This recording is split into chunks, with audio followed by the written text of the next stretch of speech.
제가 지난주에 그 휴가 다녀왔는데 휴가 다녀온 사이에 참 비가 많이 내렸더라고요.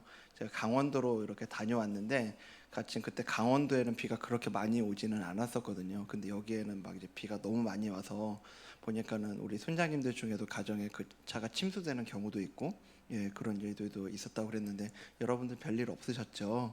네, 아무쪼록 이번 여름이 참 많이 어려움이 좀 많이 있는 시기인 것 같은데 건강도 잘 챙기시고 여러분들 삶에 어려움 없기를 주님 이름으로 축복합니다.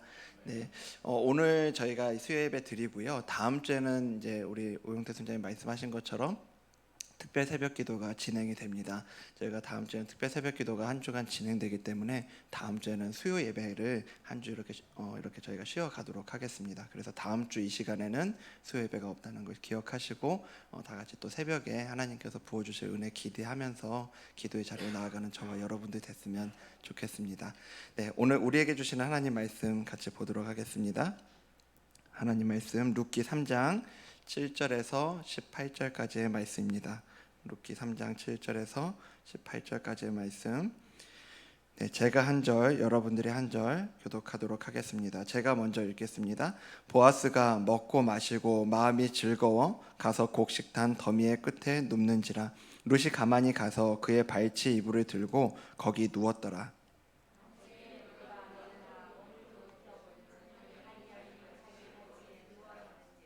이르되 내가 누구냐 하니 대답하되 나는 당신의 여종 루시오니 당신의 옷자락을 펴 당신의 여종을 덮으소서.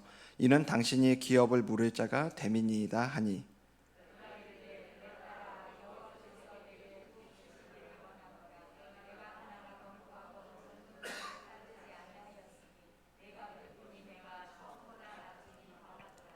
그리고 이제 내 딸아 두려워하지 말라. 내가 내 말대로 내게 다 행하리라. 내가 현숙한 여자인 줄을 나의 성읍 백성이 다 아느니라.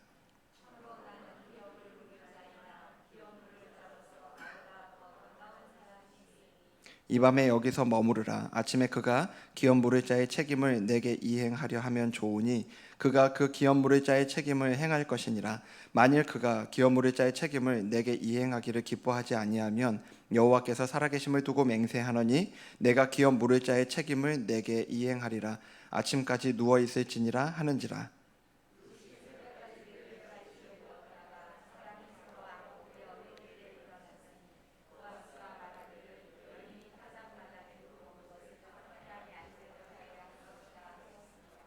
보아스가 이르되 내 겉옷을 가져다가 그것을 펴서 잡으라 하매 그것을 펴서 잡으니 보리를 6번 되어 룻에게 지워주고 성읍으로 들어가니라.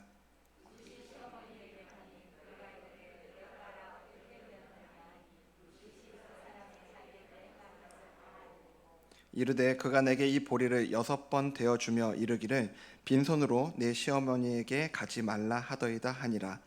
이에 시어머니가 이르되 내 딸아 이 사건이 어떻게 될지 알기까지 앉아 있으라. 그 사람이 오늘 이 일을 성취하기 전에는 쉬지 아니하리라 하니라. 아멘. 네, 오늘 우리가 그동안 여름 캠프를 위한 기도회로 계속 좀 우리가 이 수요 예배 시간을 진행을 했었고요. 오늘 우리가 계속 봐왔던 룻기 함께 보게 됩니다. 룻기를 오늘 이제 보고 다음 시간까지 저희가 룻기를 보고 이제 그 이후에는요.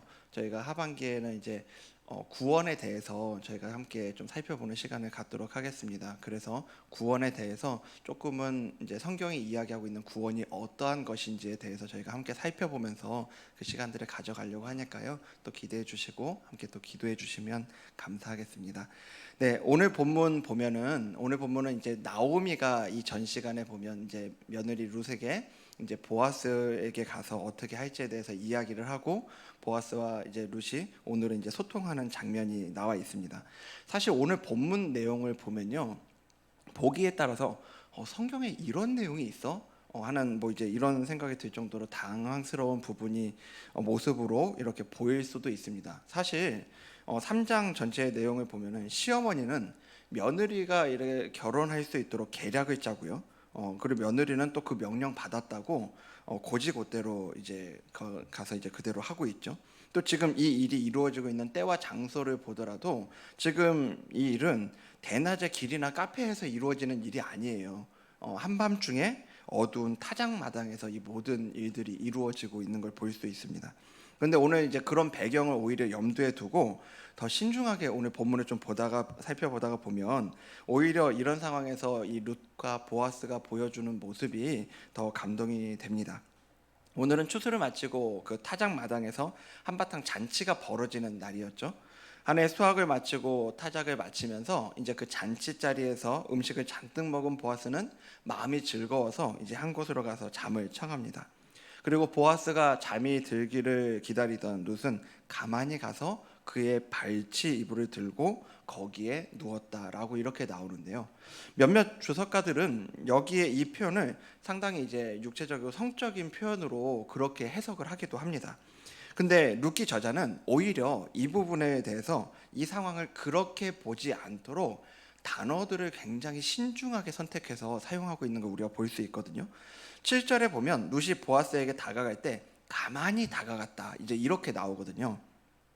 여기 가만히라는 단어가 다른 데 사용된 걸 보면요, 크게 사사기 4장에 보면은 그 헤벨의 아내 야엘이 이스라엘의 대적 시스라 장군을 죽이려고 할 때 이렇게 가만히 그에게 다가갔다라고 이야기하고 있고요.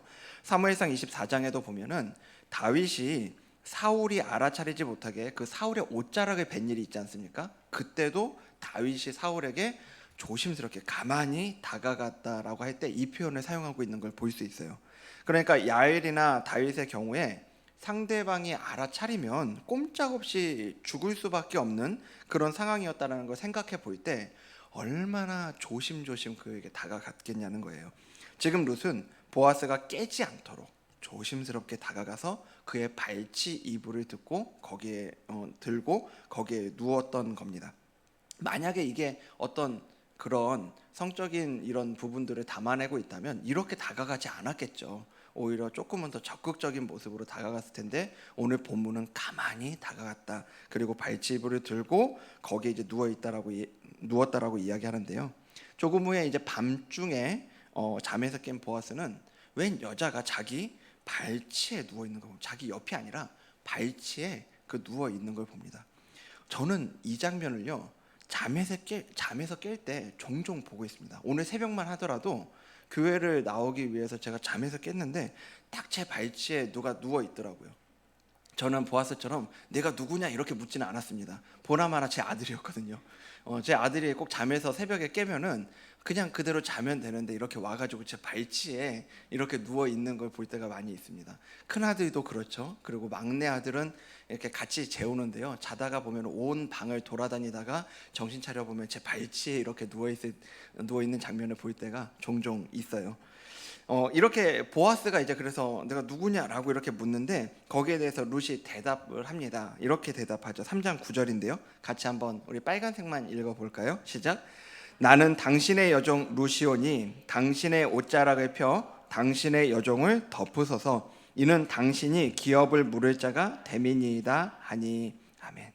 누구냐고 묻는 여기 보아스의 질문에 룻은 자기를 당신의 여종이라고 이야기를 해요. 룻이 사실은 자기를 표현할 수 있는 표현은 많이 있었습니다. 그 이전에 남편이었던 말론의 부인으로 소개할 수도 있었고 모압 여인으로도 얘기할 수 있고 나오미의 며느리입니다라고도 이야기할 수 있었는데 오늘 본문에서는 그 모든 표현 대신에 당신의 여종이라고 이야기를 하죠. 왜냐하면 오늘 룻은 이 보아스와 새로운 관계를 맺기 위해서 한마디로 청혼하기 위해 지금 여기 온 거거든요.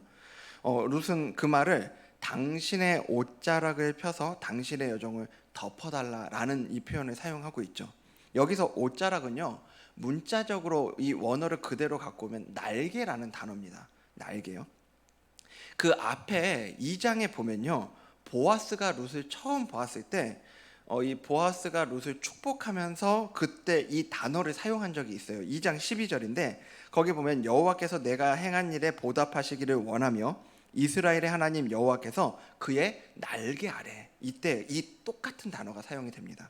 보호를 받으러 내게 온전한 상 주시기를 원하노라라고 축복하죠.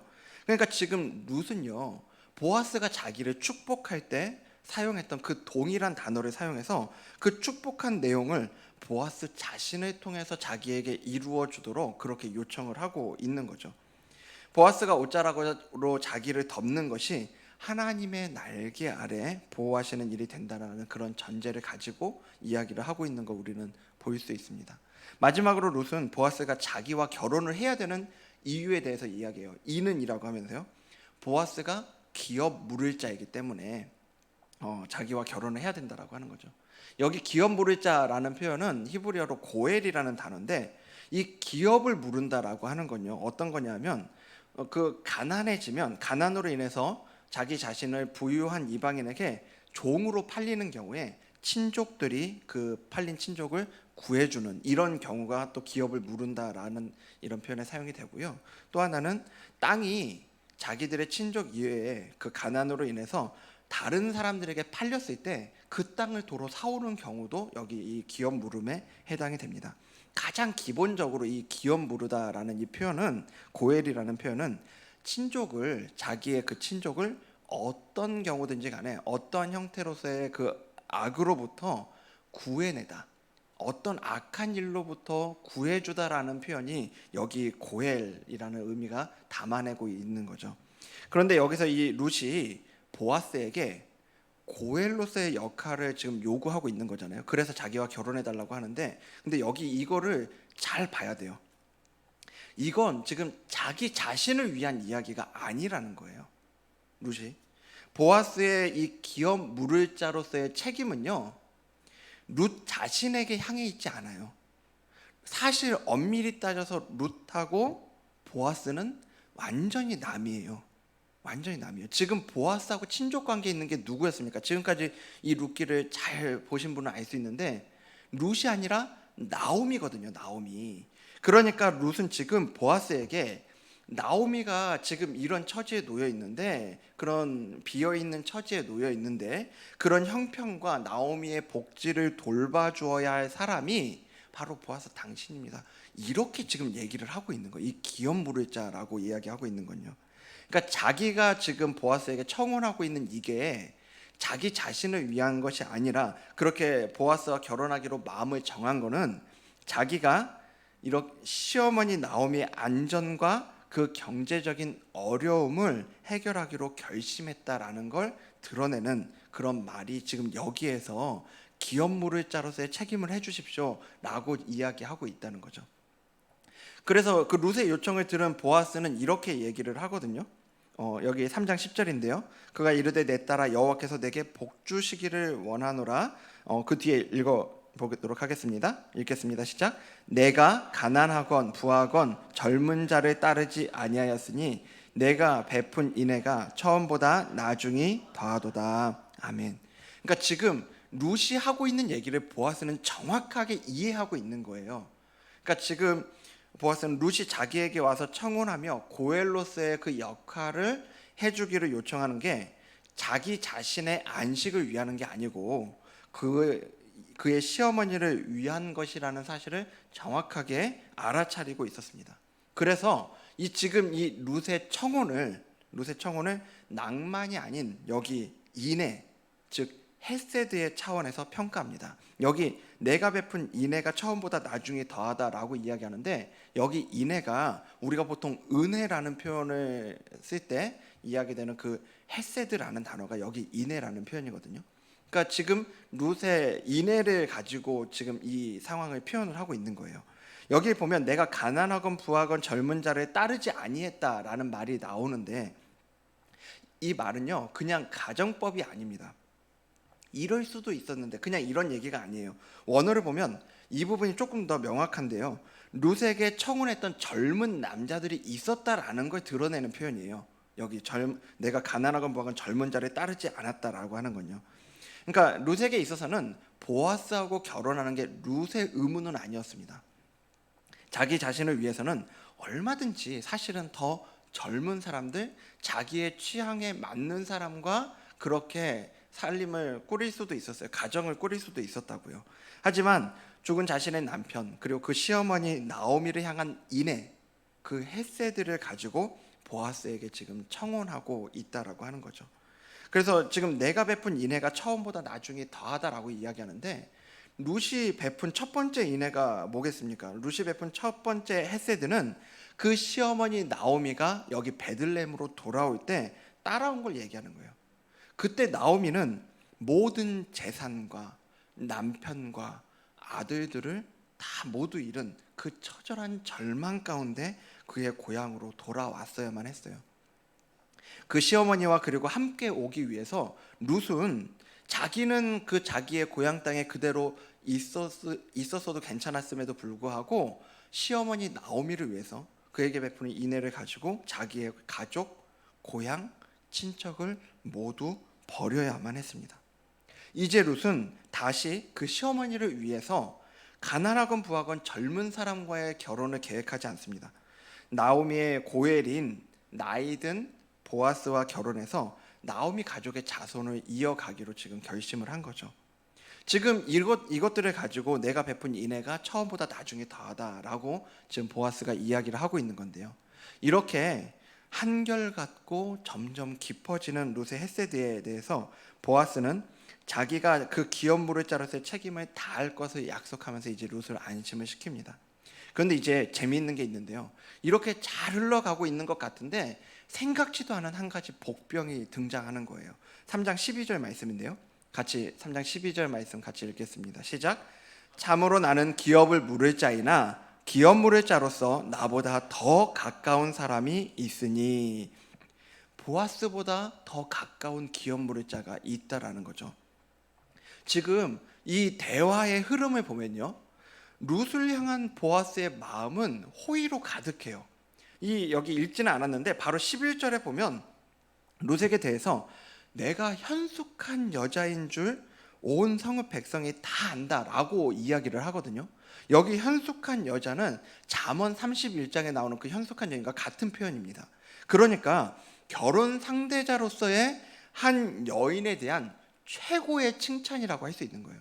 지금 보아스가 내가 그 고엘로스의 역할을 해줄게 라고 이야기하는 게 절대로 나오미에 대한 어떤 긍휼이나 그리고 룻에 대한 이 안타까움에서 지금 그렇게 내가 그래 해줄게 이렇게 얘기하고 있는 게 아니라는 거예요. 지금 보아스는 이미 룻에 대해서 굉장히 좋게 평가를 하고 지금 룻을 현숙한 여인으로, 이 현숙한 여인 잠언 31장을 통해서 우리가 알 수 있지만 이 현숙한 여인은 가정을 세우는 여인입니다. 그러니까 지금 룻에 대해서 이 현숙한 여인이라고 이야기하고 있는 건 당신이 나와 결혼한다면 우리 가정을 세울 사람입니다. 그렇게 평가를 하고 있다라는 얘기죠. 그러니까 지금 이런 평가를 가지고, 이런 보아스의 룻에 대한 이 마음을 가지고 우리가 만약에 이 TV 드라마의 어떤 각본을 쓰면서 이것들을 이어나간다고 한다면 사실은 여기 이렇게 좀 이야기해야 되지 않을까 싶은 거예요. 여기 보아스가 참으로 나는 기업을 물을 자이나 기업 물을 자로서 나보다 더 가까운 사람이 있어. 그런데 걱정하지 마. 내가 어떤 일이 있어도 내가 그 역할을 담당할게. 네가 나한테 이렇게 왔으니까 내가 그 역할을 해줄게 라고 이야기할 법한데 지금 보아스는 그렇게 자기의 감정에 따라서 행동하고 있지 않습니다. 그렇게 룻을 대하고 있지 않아요. 3장 13절을 보면요, 지금 그가 이 다음에 어떻게 행할지를 이야기하는데요. 제가 읽어드릴게요. 이 밤에 여기서 머무르라. 아침에 그가, 여기 자기보다 가까운 기업 물을 자죠. 기업 물을 자의 책임을 내게 이행하려 하면 좋으니 그가 그 기업 물을 자의 책임을 행할 것이니라. 만일 그가 기업 물을 자의 책임을 내게 이행하기를 기뻐하지 아니하면 여호와께서 살아계심을 두고 맹세하노니 내가 기업 물을 자의 책임을 내게 이행하리라. 아침까지 누워 있을지니라 하는지라.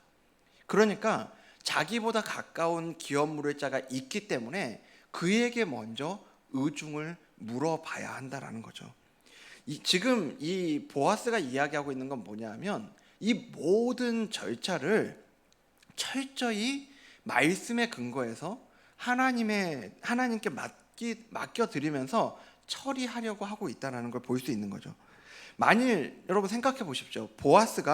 보아스보다 이 가까운 기업 물을 자가 그렇게 이야기했을 때 내가 그렇게 할게 라고 이야기해버리면 지금 일련의 이 모든 과정은 자기가 아무리 룻에 대해서 좋은 마음을 갖고 있고 룻도 자기에 대해서 그렇게 생각을 하고 있더라도 지금까지의 과정은 아무 의미가 없는 얘기가 되는 거죠. 지금 보아스는요, 그것까지도, 그 결과까지도 온전히 하나님께 맡겨드리면서 이 일을 처리하려고 하는 걸 우리는 볼 수 있는 겁니다. 우리가 가끔 이렇게 놓칠 수 있는 부분이 바로 좀 이 부분인 것 같아요. 하나님의 은혜와 그 뜻을 구하면서 일을 하다가 보면은 잘 나가다가요, 잘 그렇게 일들이 진행되어 가다가 꼭 이 마지막 한 끝에서, 이 결정적인 상황에서 걸림돌이 발생하는 경우를 우리가 경험할 때가 있는 거예요. 마치 보아스와 루시 서로의 태도와 마음을 확정하고 이제 결혼합시다 이렇게 하면 되는 상황에서, 그 사람이 있었지, 지금 이런 것처럼요.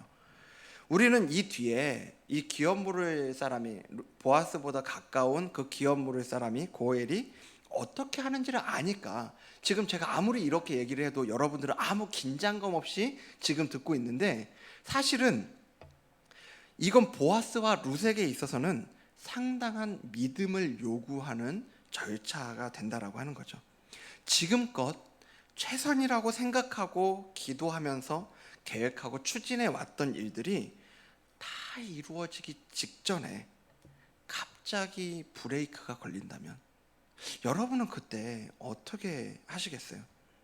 지금까지 된 것을 보면 하나님 하시는 일이 맞는 것 같은데, 에이, 그냥 하면 되지 뭐, 그냥 그렇게 하시겠습니까? 아니면 마지막까지 한 번 더 하나님의 뜻을 구하시겠습니까? 이게 모든 상황에 일반적인 적용은 되지 않을 수 있습니다. 그런데 우리 인생의 어떤 결정적인 상황에서 충분히 발생할 수 있는 일이기도 해요. 지금까지 흐름을 봤을 때 하나님의 날개 아래 안식을 줄 대상으로서 룻과 나오미에게 있어서 최선은 보아스였어요. 그리고 보아스에게 있어서도 한 이방인 과부가 아니라 현숙한 여인으로서 바라보는 그 룻이 자신에게 찾아와서 이렇게 결혼을 이야기할 정도면 보아스 입장에서도 룻을 최선으로 생각할 수 있겠죠. 만약 말씀이 정한 절차대로 진행했다가는 지금 자기들이 생각하는 최선이 다 수포로 돌아갈 수 있는 상황이라고 하는 거예요. 하지만 보아스는 그 마지막 한 걸음에서 다시 한번 말씀 앞에 머물러 섭니다. 여러분, 이 시기가 어느 시기인지를 우리는 다시 한번 생각할 필요가 있어요. 지금 이 룻기가 기록된 시기는 사사들이 치리하던 때입니다. 그 당시 대부분의 사람들에게 있어서의 기준은 하나님의 뜻이 아니라 자기 소견에 옳은 대로, 내가 느끼는 감정대로 살아갔던 것들이 일반적인 시대의 풍조였다라고 하는 거예요. 하지만 그 보아스는요, 그 마지막 한 걸음에서 다시 한번 말씀 앞에 머물러 서고 마지막 한 걸음까지 하나님의 뜻에 맡겨 드리고 있는 걸 우리는 볼 수 있는 겁니다. 그리고 룻에게 보리를 6번 퍼서 주면서 시어머니에게 돌아가서 이제 기다리라고 이야기를 하죠. 이제 룻은 나오미에게 돌아가서 이 모든 것을 알리면서 그 보아스가 자신에게 이제 보리를 준 것과 그 이유를 설명하거든요. 3장 17절 말씀인데요. 같이 한번 3장 17절 읽겠습니다. 시작. 이르되 그가 내게 이 보리를 6번 되어주며 이르기를 빈손으로 내 시어머니에게 가지 말라 하더이다 하니라. 아멘. 여기 지금 룻이 시어머니 나오미에게 오늘 있었던 이 일을 이야기하면서 다른 것들은 이 룻기의 기자가 간략하게 그냥 그 모든 일을 얘기했다고 하고 지나가요. 그런데 굳이 지금 이 부분만 다시 한번 설명하고 있는 걸 우리는 볼 수 있습니다. 보리를 6번 되어주며 이르기를 왜 그랬냐? 빈손으로 내 시어머니에게 가지 말라라고 이야기했다라고 하는 거예요. 여러분, 혹시 이 시어머니 나오미가요, 베들레헴으로 돌아올 때 자기의 그 상한 마음을 사람들에게 막 쏟아 놓으면서 자기를 말하라고, 나오미, 기쁨이란 뜻의 그 나오미라고 부르지 마, 나를 고통이란 뜻의 이 비참함이란 뜻의 말하라고 불러, 그렇게 얘기하면서 자기의 비참함을 이야기할 때 사용했던 표현 혹시 기억하십니까? 1장 끝에 부분이요. 1장 21절 앞부분만 한번 볼게요. 네, 여기 있는 부분만 읽겠습니다. 시작. 내가 풍족하게 나갔더니 여호와께서 내게 비어 돌아오게 하셨느니라. 자기의 비참함을 이야기하면서 내가 풍족하게 나갔는데 빈털터리가 돼서 돌아왔어 라고 그때 이 비참함을 이야기하고 있어요. 나오미는요, 비어 돌아온 그 상처가 있는 사람인 거예요. 근데 그게 단순하게 그냥 빈털터리가 됐다라는 거에 대한 상처가 아니라, 여기 표현을 잘 보셔야 돼요. 여호와께서 내게 비어 돌아오게 하셨느니라, 이렇게 표현하고 있어요. 무슨 얘기예요? 이거는 하나님께 대한 상처예요. 하나님이 나를 이렇게 만드셨어, 나는 상처라고요. 보아스는 그것을 알았던 거예요. 그래서 저는 지금 보아스가 룻에게 보리를 퍼가지고 이렇게 줘서 보내는 게 마치 나오미에게 향한 이 보아스의 응원이고 격려인 것처럼 읽혀지더라고요. 특히 본문을 보면 이 6번 되어 주었다라는 걸 강조해가지고 15절하고 17절에 2번이나 지금 이 6번을 정확하게 표현하고 있거든요. 여러분 다 아시죠? 히브리 문화에서 7이라는 숫자는 완전수입니다. 예. 그리고 이 7에서 하나가 부족한 6이라는 숫자는 불완전한 수를 얘기해요. 이거는 무슨 얘기냐면, 그러니까 지금 여기서 보아스가 아니 그러면 7번 퍼서 주지 왜 6번 퍼서 줬을까? 이런 생각이 들 수 있는데, 지금 그러니까 보아스가 룻에게 보리를 6번 되어주고 있는 건 지금 불완전한 수잖아요. 이게 끝이 아니라는 거예요. 이게 다가 아니라는 거예요. 이게 다가 아니라 지금은 이 정도지만 이보다 더한 풍성함이 있을 거라는 걸 지금 이 6번 되어주는 걸 통해서 지금 보아스도 룻과 나오미에게 전달하고 있는 거고, 그리고 룻기 기자도 우리에게 보여주고 있는 거죠. 이렇게 보아스는 룻이 빈손으로 돌아가지 않게 함으로 하나님이 그녀를 그대로 내버려 두는 분이 아니심을 전하면서 지금 그녀를 응원하고 있는 거죠. 그리고 그 응원을 받은 나오미는 아마 이걸 알았던 것 같습니다. 그 의미를 알았던 것 같아요. 그러면서 룻에게 이렇게 말하죠. 오늘 보면 마지막 절인데요, 18절 말씀 같이 읽겠습니다. 시작. 이에 시어머니가 이르되 내 딸아, 이 사건이 어떻게 될지 알기까지 앉아 있으라. 그 사람이 오늘 이 일을 성취하기 전에는 쉬지 아니하리라 하니라. 아멘. 이제 기다리자는 거예요. 기다리자. 지금까지 3장 이 부분을 보면은 치열하게 고민하고 계획을 짜서 실행해왔던 이제 모습을 우리가 봤지 않습니까? 룻과 나오미의 모습. 근데 그 끝에 3장 끝 부분에 있어서 나오미와 룻이 다시 돌아온 자리는 기다림의 자리예요.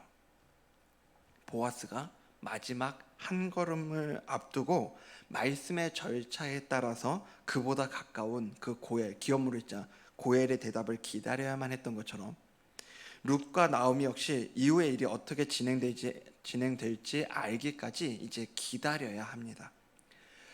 여러분, 우리는 하나님의 뜻이면요, 내가 진행하는 것이 하나님의 뜻이라면 그 일이 일사천리로 척척척 진행되어야 할 것 같다고 생각하곤 하죠.